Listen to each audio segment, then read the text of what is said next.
समस्त प्रणाम जय जीशु। काली गुटे भाई मो वीडियो पोस्ट करती कि जहाँकि गोटे गृह तैयार करुच्ची आउ से स्थान रे अनेक रोगी मैंने आसबे रहिबे आउ आमे उपवास प्रार्थना करिबा।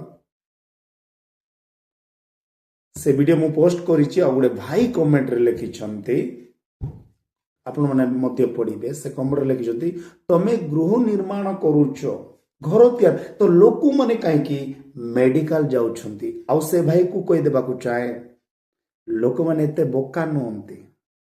प्रथमे से प्रार्थना को आसीबे नहीं।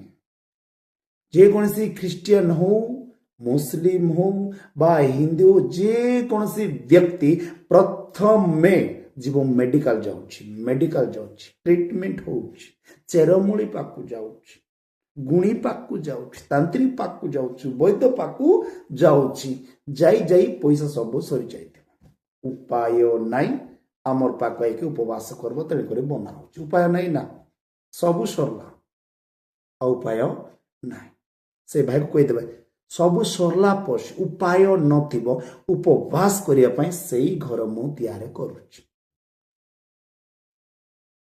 तो मु कहि देबा को चाहे अनेक लोक मैंने वाल्टर जाकि भी आसी ये भल होती भल ही ना वाल्टर भुवनेश्वर मेडिकल भल ही ना आ मझीरे गोटे 10-15 दिन हम केरला जाकि गोवा जाकि ब्रह्मपुर 10 वर्ष रही मु भल ही कांदी कांदी साक्ष्य दूसरी कौन एटा भल ना खराब कर जो लोक माने हताश हो घर चूर्ण हो पैसा अभाव न सबू सहित खाइबा को नते लोक साके शुणे बापा मुझे एमरजेन्सी काली गोटे कहला 2 लाख टका सर आज्ञा बोली 2 लाख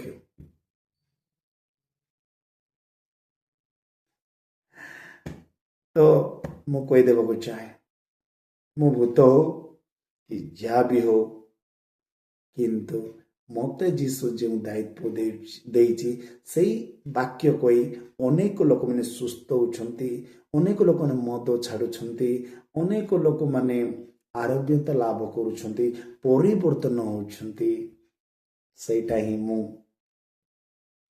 करूछि। किए कौन कहले से मोर किछि जाय आसे ना तेणुकर से भाई कही देवा को चाहे उपाय नथिले उपवास करते उपाय अच्छी कौन सी लोक उपवास पेट को मरेबे नाई उपाय नाई निश्चय आइबे प्रभुंकर दास पाकु उपवास प्रार्थना करे रही प्रणाम जय जीशु।